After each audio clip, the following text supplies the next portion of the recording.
l'actuelle ville de Douala. Il ira un peu vers le nord et il va s'installer à cet endroit qu'on appelle aujourd'hui Djebale.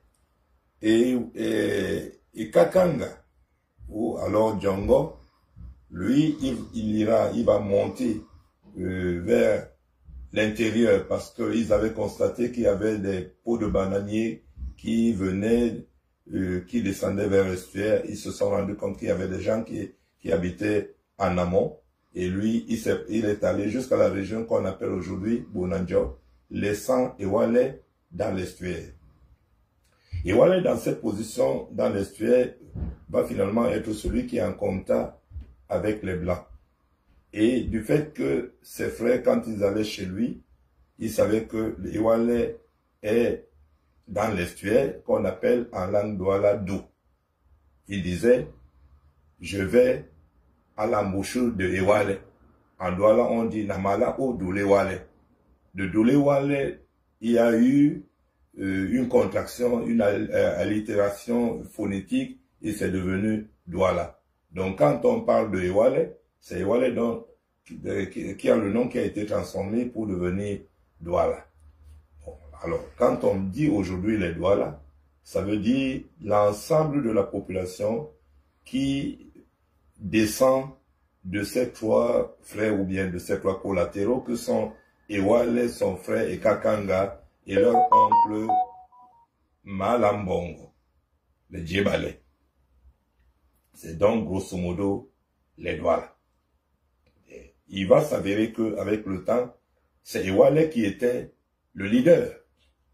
Ewale étant le leader, nous ne savons pas le nombre d'enfants que chacun a pu avoir, mais ceux dont les noms ont été retenus par l'histoire, Ewale a eu un enfant, une fille appelée Maase et un garçon appelé Moulobe.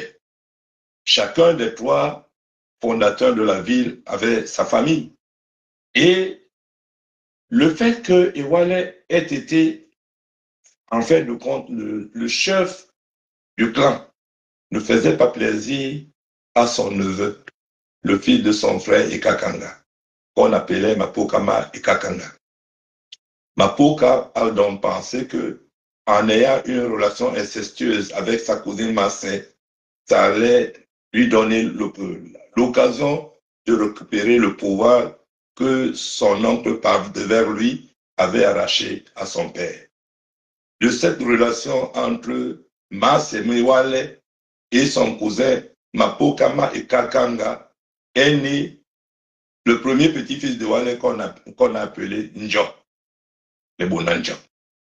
C'est l'histoire que moi, un Bonambela, c'est l'histoire que nous avons retenue au sein de la version Bonambela par rapport à ce que nous pensons de nos cousins de l'autre côté. Et Moulobewale, lui aussi, aura un fils qu'on a appelé Nguye. En somme, si on regarde les deux noms Nguye, et c'est la prononciation, c'est le nom Bassa de la panthère, et Njo, c'est le nom Douala de la panthère. Donc tous les deux portent finalement le même nom. Tous les deux sont des panthères, Njo et Nguye.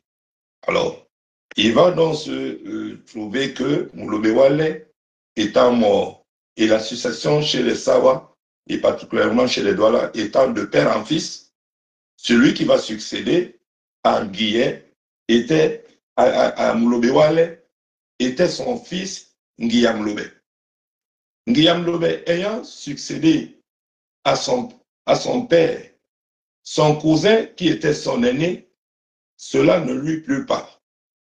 Cela ne lui plut pas et il s'est insurgé contre ce commandement. Il a dit que Nguye ne pouvait pas le commander. C'est à partir de ce moment que les Douala se sont retrouvés avec deux familles, chacune ayant son commandement. La famille de Njo et la famille de Nguye. De ces deux familles,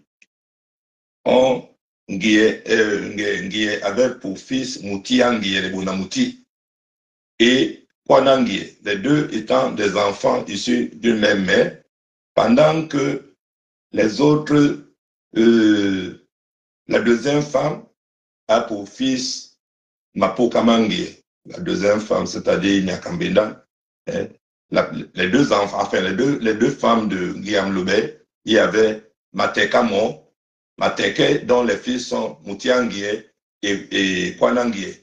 Pendant que Nyakambendang a pour fils Mapokama Nguie. Donc c'est la maison de Nguie qui est constituée de 3 enfants, Mouti, Kwane et Mapoka.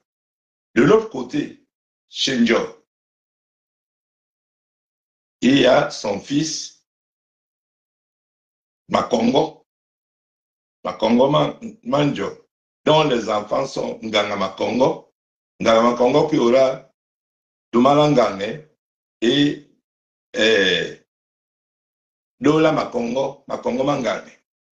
Donc c'est comme ça que ces deux familles étaient constituées dans la maison de Iwale. Bon, et Kakanga aussi aura ses enfants, les Moï Kakanga, les Boussisse et consorts. Je ne vais pas rentrer dans les détails au niveau de ces familles.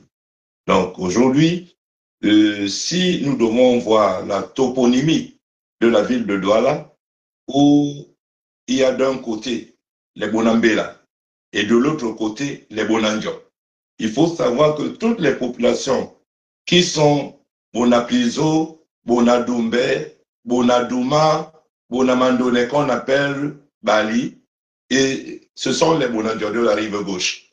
Ceux de l'autre côté, les Bonaberi, les Bonasama, les Bonindale, c'est encore les Bonanjo. Nous, les Bonambela, nous les appelons les Bonanjo. Même si eux, les gens de Bali, par exemple, qui sont les descendants de Belebado, les gens de Bali qui sont les descendants de Belebado, aujourd'hui, ils s'arrogent le titre d'être les Bonanjo. Hein? Ils sont les Bonanjo, mais les Bonaberi sont également les Bonanjo. Les Bonindale sont les Bonaberi. Les gens de Bali sont des Bonaberi. Ils sont les descendants de Belebado. Et Belebado était le jeune frère de Njoado. Njoado, dont le nom est devenu Priso, du fait que leur père, Dola Makongo, qui a régné de 1760 à 1792, Dola Makongo avait pour premier fils Njoado. Njoado, du fait qu'on l'appelait Prince d'O, Dola Makongo même, on l'avait surnommé King George. Alors son fils aîné qui était Njoado, qu'on appelait Prince, les Douala ne sachant pas dire Prince, ou bien en anglais Prince, Prince d'Or. On l'appelle Prince d'Or. Et c'est de Prince d'Or que le nom de Priso est sorti. Donc quand on dit les Bonapriso, en somme, c'est les descendants de Njoado et de son frère Belon Bador. Parce que à Bonapriso, ce n'est pas que les enfants de Priso qui sont les autochtones de Bonapriso, il y a également les enfants de son frère Belon Bador qui sont là. Il y a aussi les Nganga Congo que j'allais oublier. Tout ça, c'est tout ça qui fait Bonapriso. Quand on arrive à Bali, d'abord, il faut savoir que, enfin, je vous raconte une petite histoire qu'on nous a racontée à propos de comment la succession dans la maison de Dola Makongo s'est passée. Dola Makongo, dont le fils aîné, Priso, était assez violent. Et les navigateurs, tous ces sublécats qui faisaient le commerce avec son père, lui reprochaient plein de choses, plein de défauts. Et son père était conscient que nos relations avec les Blancs commandaient la manière de gérer l'économie au sein de notre société. Et à partir du moment où un fils qui était le successeur naturel de son père ne plaisait pas aux Blancs, il était difficile que cet enfant succède à son père. Donc Dola Makongo était déjà conscient que ses amis Blancs reprochait à son fils Priso un certain nombre de choses et il avait porté son dévolu sur son fils Bele, qui était le jeune frère de Priso. Il nous a été raconté que Priso et Bele se ressemblaient beaucoup. Les Blancs avaient donc l'habitude de leur donner un certain nombre de produits manufacturiers et attendaient d'eux, parce que c'était du troc, qu'ils leur ramènent certains produits dont ils avaient besoin. Et tous les produits n'étaient pas, même à cette époque, tous ces produits dont ils avaient besoin n'étaient pas dans la seule ville de Douala. Il fallait aller dans l'intérieur du pays chercher certaines choses